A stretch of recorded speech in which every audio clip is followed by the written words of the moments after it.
नमस्कार साथियों, स्वागत है आप सभी का अपने YouTube channel Arpita Arvind channel में। साथियों, आज की वीडियो में बात करेंगे 5 अप्रैल 2025 के हुए पेपर सेट के बारे में। तो वीडियो यदि अच्छा लगे तो वीडियो को लाइक कीजिए, अपने वीडियो को शेयर कीजिए, अपने चैनल को सब्सक्राइब जरूर करें। वो सभी साथी मित्र जो चैनल पर पहली बार विजिट कर रहे हैं तो अपने चैनल को सब्सक्राइब जरूर कर लें। आइए साथी वीडियो में आगे बढ़ते हैं। और आज के पेपर सेट में साथियों आप सभी को आज की वीडियो में आप लोगों को सभी टॉपिक्स के क्वेश्चन मिलेंगे। तो टॉपिक्स जो कवर किए जाएंगे वो कवर किए जाएंगे पोषण और स्वास्थ्य का, कंप्यूटर का, बाल विकास का और रीजनिंग का। ये सभी टॉपिक्स आज की वीडियो में कवर किए गए। तो वीडियो में क्वेश्चन आंसर आप सभी के लिए बहुत ही अच्छे होने वाले। तो वीडियो में पूरा एंड तक बने रहे, कोई भी क्वेश्चन कोई भी वीडियो मिस मत करें। बात कर लेते हैं आज के वीडियो के पहले क्वेश्चन की। समेकित बाल विकास परियोजना आईसीडीएस के हितग्राही होते हैं। तो समेकित बाल विकास परियोजना आईसीडीएस के अंतर्गत जो हितग्राही होते हैं, इंटीग्रेटेड चाइल्ड डेवलपमेंट सर्विसेज जो आईसीडीएस का फुल फॉर्म होता है, उसके अंतर्गत जो हितग्राही होते हैं वो गर्भवती माताएं भी होती हैं, धात्री माताएं भी होती हैं, स्कूल पूर्व छात्र भी होते हैं, यानी स्कूल में जाने से पहले जो छात्र होते हैं तो वो सब आंगनबाड़ी केंद्र में जाते हैं तो वो सभी छात्र भी होते हैं। तो उपरोक्त सभी क्या होगा इसका राइट आंसर। अगले क्वेश्चन की तरफ बढ़ते हैं। तो अगले क्वेश्चन की जानकारी, अगले क्वेश्चन का डिस्कशन आप सभी के साथ करते हैं। तो अगले क्वेश्चन में पूछा गया है, किसी व्यक्ति की क्रियाशीलता बढ़ने पर प्रोटीन की मात्रा। तो किसी व्यक्ति की जब क्रियाशीलता बढ़ती है, जब कोई व्यक्ति क्रियाशील हो जाता है तो उस क्रियाशीलता बढ़ने पर उसकी प्रोटीन की मात्रा क्या होती है।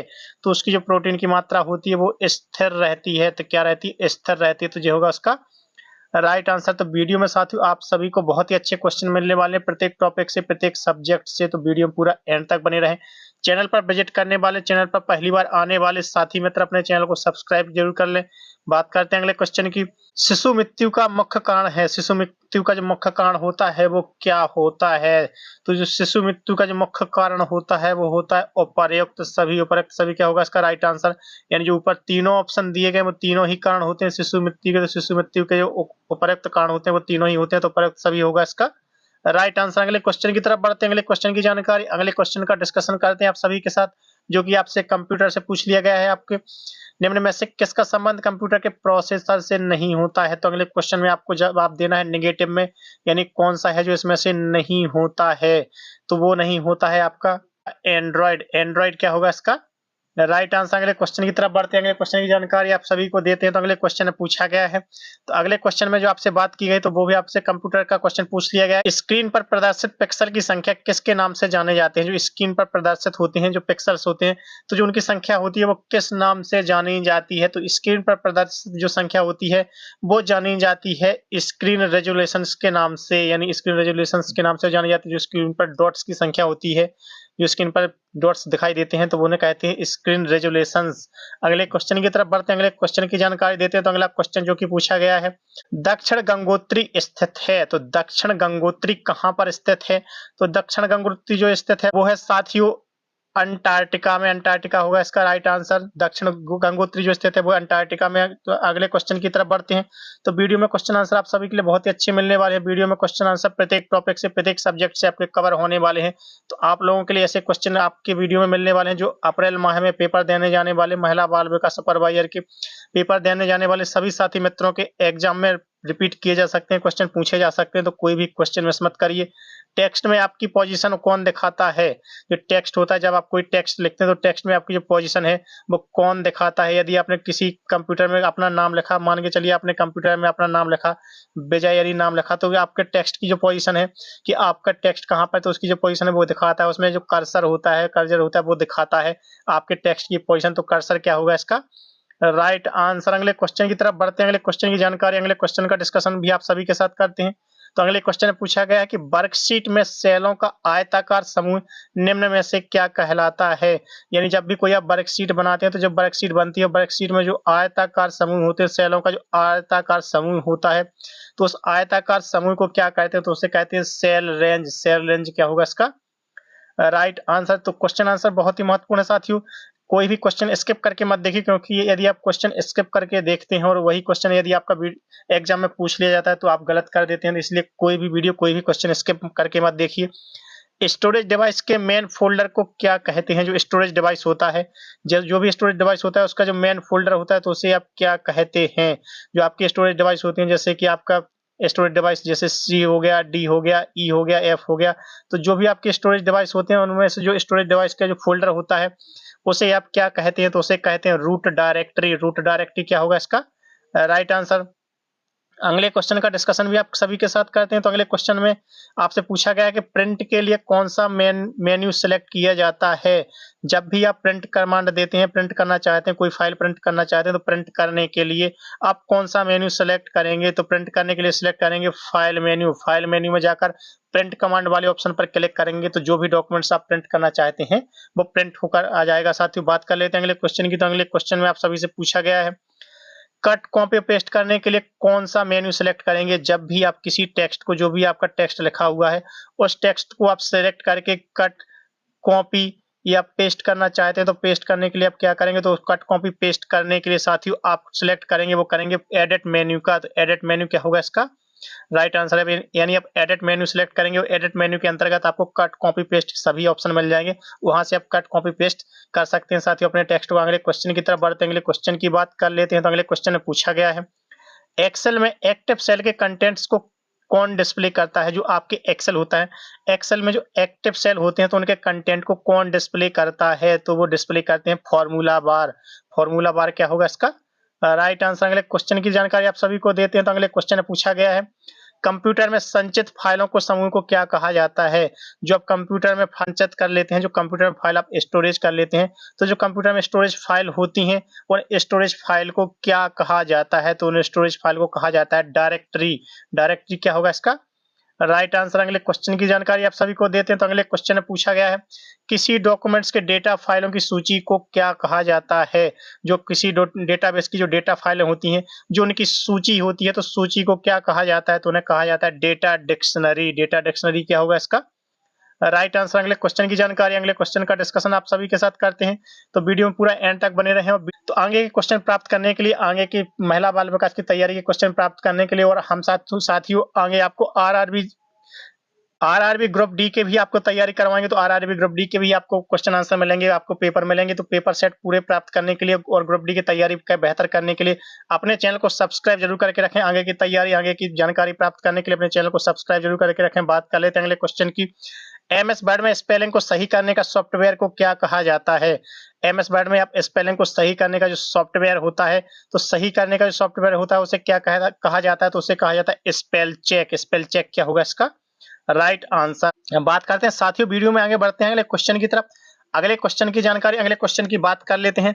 तो अगले क्वेश्चन का डिस्कशन भी आप सभी के साथ करते हैं। तो अगले क्वेश्चन में पूछा गया है सारे वर्ड डॉक्यूमेंट का डिफॉल्ट फाइल एक्सटेंशन क्या होता है। जो भी आपके डॉक्यूमेंट्स होते हैं, यानी आप जो भी डॉक्यूमेंट्स आपने स्टोर करते हैं, तो डॉक्यूमेंट्स स्टोर करने का जो डिफॉल्ट फाइल्स होता है, तो डिफॉल्ट फाइल एक्सटेंशन क्या होता है, तो वो होता है डीओसी। डीओसी क्या होगा इसका राइट आंसर। अगले क्वेश्चन का डिस्कशन, अगले क्वेश्चन की जानकारी आप सभी को देते हैं। किसी कॉलम में टेक्स्ट प्रायः अलाइन होते हैं। जब भी आप कोई टेक्स्ट लिखते हैं, मान के चलिए आपने लिखा कॉपी, यदि आपने कॉपी लिखा, तो कॉपी लिखने के लिए जो टेक्स्ट अलाइन होते हैं, तो सबसे पहले कहाँ होते हैं, तो वो होते हैं लेफ्ट साइड पर। यानी लेफ्ट साइड से लिखना शुरू करते हैं, तो लेफ्ट क्या होगा इसका राइट आंसर। अगले क्वेश्चन की जानकारी, अगले क्वेश्चन का डिस्कशन करते हैं आप सभी के साथ। तो अगले क्वेश्चन में पूछा गया है एक्सेल में किस विकल्प के प्रयोग से चार्ट बनाए जाते हैं। जो एक्सेल में किस विकल्प के प्रयोग से चार्ट बनाए जाते हैं, तो वो बनाए जाते हैं चार्ट विजार्ड से। चार्ट विजार्ड क्या होगा इसका राइट आंसर। तो कंप्यूटर के साथियों बहुत ही अच्छे क्वेश्चन आप सभी को आज की वीडियो में मिले हैं। अब आगे बात करते हैं साथियों बाल विकास की। तो बाल विकास के टॉपिक की क्वेश्चन आपको बताते हैं। तो बाल विकास के टॉपिक्स के भी बहुत ही अच्छे क्वेश्चन हम आपके लिए वीडियो में लेकर आए हैं, जो कि आपके क्वेश्चन एग्जाम में पूछे जा सकते हैं, एग्जाम में आपके रिपीट किए जा सकते हैं। तो कोई भी क्वेश्चन मिस मत करिए। आगे के वीडियो, आगे के पेपर सेट प्राप्त करने के लिए अपने चैनल को सब्सक्राइब जरूर करके रखिए साथियों। जैसा कि आपसे बार बार बोलते हैं कि तैयारी बेहतर करने के लिए, आगे के वीडियो प्राप्त करने के लिए, आगे की जानकारी प्राप्त करने के लिए अपने चैनल को सब्सक्राइब करके रखें। वीडियो यदि अच्छा लगे वीडियो को लाइक करें और चैनल को सब्सक्राइब करें, और हमें कमेंट्स करके जरूर बताएं कि आप लोगों को क्वेश्चन आंसर वीडियो कैसे लग रहे हैं। आप बात करते हैं अगले क्वेश्चन की। अनौपचारिक शिक्षा किन के लिए होती है। जो अनौपचारिक शिक्षा होती है वो किन के लिए होती है। जैसा कि साथियों हमने आपको पिछले वीडियो में बताया भी है, जो अनौपचारिक शिक्षा होती है वो परिवार में दी जाती है, और जो औपचारिक शिक्षा होती है आपकी वो स्कूल में शुरू होती है बच्चों की। अनौपचारिक शिक्षा परिवार में शुरू होती है और औपचारिक शिक्षा आपकी स्कूल में शुरू होती है। तो अनौपचारिक शिक्षा क्या होती है, अनौपचारिक शिक्षा की जानकारी देना है, तो अनौपचारिक शिक्षा होती है वो होती है ए सभी। यानी ऊपर के जो तीनों ऑप्शन दिए गए वो तीनों ही क्या होते हैं अनौपचारिक शिक्षा के साधन होते हैं। तो ये सभी क्या होगा इसका राइट आंसर। अगले क्वेश्चन की तरफ बढ़ते हैं। अगले क्वेश्चन की जानकारी, अगले क्वेश्चन की बात कर लेते हैं।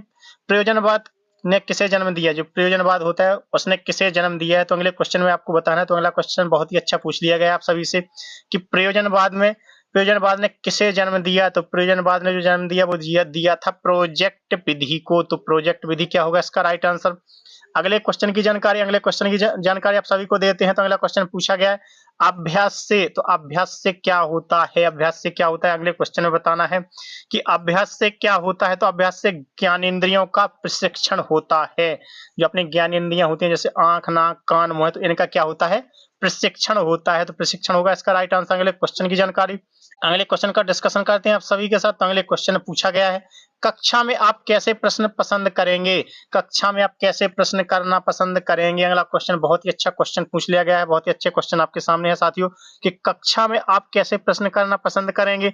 तो आप कक्षा में प्रश्न करना पसंद करेंगे जिनका उत्तर देने के लिए छात्रों को कुछ सोचना पड़े, यानी ऐसे प्रश्न करेंगे जिनका उत्तर देने के लिए छात्रों को कुछ सोचना पड़े, कुछ समझना पड़े, तो वो होगा उसका राइट आंसर। अगले क्वेश्चन की तरफ बढ़ते हैं। अगले क्वेश्चन की जानकारी आप सभी को देते हैं। तो अगले क्वेश्चन में पूछा गया है शिक्षा की खेल विधि का तात्पर्य, खेल विधि का अर्थ क्या होता है? तो शिक्षा की जो खेल विधि होती है, तो शिक्षा की खेल विधि का तात्पर्य या शिक्षा की खेल विधि का अर्थ क्या होता है? तो वो होता है खेल क्रियाओं द्वारा शिक्षा, यानी खेल खेल में उन्हें शिक्षा देना, खेल खेल में उन्हें अच्छी अच्छी जानकारियां देना होता है खेल विधि का प्रयोग। अगले क्वेश्चन की तरफ बढ़ते हैं। अगले क्वेश्चन की बात कर लेते हैं। तो अगले क्वेश्चन में पूछा गया है खेल माध्यम से शिक्षा क्या अभिप्राय है, यानी खेल माध्यम से जो शिक्षा दी जाती है उससे अभिप्राय क्या होता है? तो उससे अभिप्राय होता है मनोवैज्ञानिक का, यानी वो खुद से सोचने लगते हैं, बच्चे खुद से चिंतन करने लगते हैं, खुद से समझने लगते हैं, तो वो होता है उसका राइट आंसर। मनोवैज्ञानिक क्या होगा इसका राइट आंसर। अगले क्वेश्चन की तरफ बढ़ते हैं। अगले क्वेश्चन की जानकारी देते हैं। तो अगले क्वेश्चन में पूछा गया है छात्र केंद्रित शिक्षण का आशय है। जो छात्र पर केंद्रित होती है शिक्षा, उस शिक्षा का आशय क्या होता है? तो छात्र केंद्रित शिक्षण का आशय क्या होता है? तो वो होता है प्रत्येक छात्र की आवश्यकता का ध्यान रखना, यानी छात्र किसी भी प्रकार का हो, कोई भी छात्र हो, उसकी प्रत्येक आवश्यकता को ध्यान रखना क्या कहलाता है? छात्र केंद्रित शिक्षा। तो ये होगा उसका राइट आंसर। अगले क्वेश्चन की जानकारी देते हैं आप सभी को। तो अगले क्वेश्चन की तरफ बढ़ते हैं।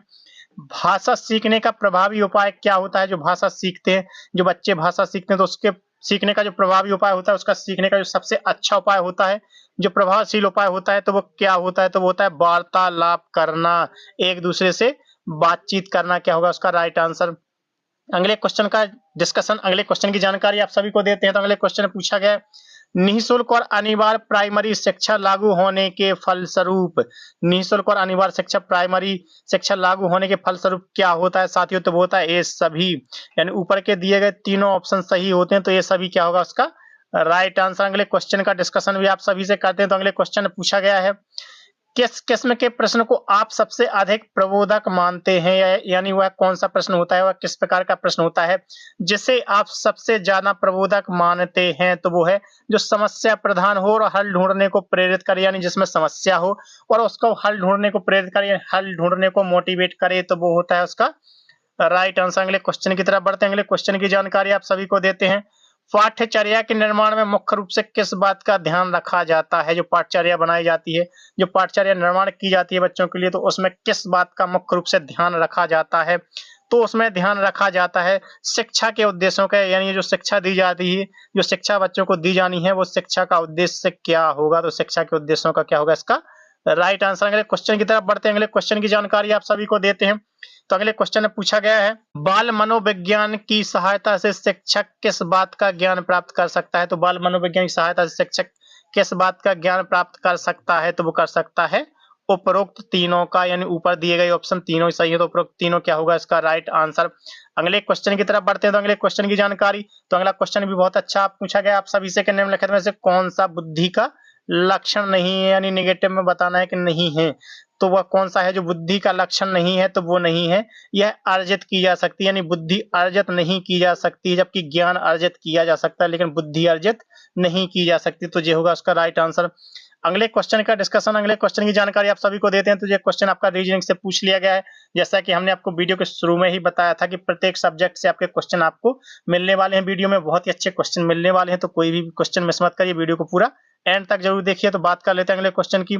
यदि GECA को 8642 तो HFBD को क्या लिखा जाएगा? तो जी का जो कोड होता है वो होता है 7, लेकिन यहाँ पे 1 प्लस करके 8 लिखा गया है। तो यहाँ पे भी H का जो कोड होता है वो 8 होता है, तो इसमें 1 प्लस करके क्या लिखा जाएगा? 9 लिखा जाएगा। तो इसमें 9 लिखा जाएगा साथियों, तो 9 होगा इसका। इसमें साथियों ई का जो कोड होता है वो होता है 5, लेकिन 6 लिखा गया है 1 प्लस करके। तो एफ का जो कोड होता है वो 6 होता है तो 7 लिखा जाएगा यहाँ पे। अब सी का जो कोड होता है वो 3 होता है, लेकिन यहाँ पे 4 लिखा गया है। तो बी का कोड कितना होता है, 2 होता है, तो यहाँ पे 3 लिखा जाएगा। अब यहाँ पे ए का कोड 1 होता है, लेकिन यहाँ पे 2 लिखा गया है। तो डी का कोड 4 होता है, तो यहाँ पे क्या लिखा जाएगा, 5। तो क्या होगा, 7 9 7 3 5, 9 7 3 5 क्या होगा इसका राइट आंसर। तो इस तरीके के क्वेश्चन बहुत ही आसानी से सॉल्व किए जा सकते हैं। सिर्फ उनका कोड ध्यान रखें कि कौन सा कोड होता है, क्या उसमें लॉजिक लगाया गया है। तो बात कर लेते हैं अगले क्वेश्चन की, क्या पैटर्न लगाया गया है। तो अगले क्वेश्चन में पूछ लिया गया आप सभी से कि सितारों को देखने के लिए जिस प्रकार दूरदर्शक का उपयोग किया जाता है, तो रुधिरकणिकाओं को देखने के लिए किस चीज का प्रयोग किया जाएगा।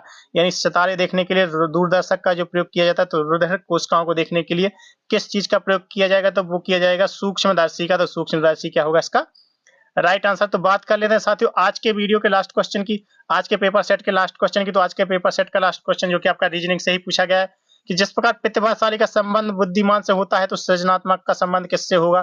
तो जिस प्रकार प्रतिभाशाली का संबंध बुद्धिमान से होता है, तो सृजनात्मक का जो संबंध होगा वो होगा कलात्मक से। तो कलात्मक क्या होगा इसका राइट आंसर। तो साथियों आज के वीडियो में हमने आपको टोटल 34 क्वेश्चन कराए हैं, जिसमें आपको सभी टॉपिक से सभी सब्जेक्ट से क्वेश्चन लिए, जो कि बहुत ही अच्छे क्वेश्चन कराए हैं। जो आपके 5 अप्रैल 2025 के क्वेश्चन हमने आप सभी को कराए हैं।